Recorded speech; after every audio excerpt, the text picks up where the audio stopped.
ஹப்புத்தலை தொகுதி ஹப்புத்தலை தோட்ட வீதி புனரமைப்புக்கு 30 மில்லியன் ரூபாய் செலவிடப்பட உள்ளது. இவ்வீதி புனரமைக்கப்படுவதன் மூலம் அப்பகுதி மக்கள் பயனடைய உள்ளனர். பதுளை மாவட்ட பாராளுமன்ற உறுப்பினர் பொறியியலாளர் ரவீந்திர பண்டார தலைமையில் இடம்பெற்ற வைபவத்தில் பாராளுமன்ற உறுப்பினர் அம்பிகா சாமுவேல் உள்ளிட்ட பலர் கலந்து கொண்டனர்.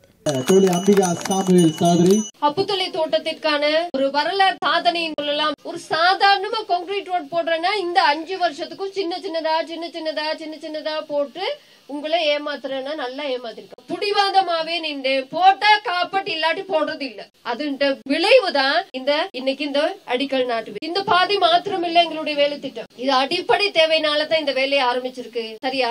முதல்ல எங்களுடைய பிள்ளைகளுடைய கல்வி நிலையில மாற்றத்தை உண்டு பண்ணணும். அதுக்கான வேலை திட்டத்தை நான் கை வச்சு செஞ்சுக்கிட்டு தான் இருக்கிறேன். அடிப்படை தேவைகள் அனைத்தும் நிறைவேற்றப்படுகிற ஒரு சமூகமா மாறணும். ஏமாத்தல வருட கணக்கா 76 வருட அரசியல்ல மலையகத்தை வஞ்சித்த அரசியல்வாதிகள் மத்தியில சொன்ன வார்த்தையை ஒரே வருடத்துல செய்த அரசாங்கமாகத்தான் இங்க வந்து நிக்கிறோம்.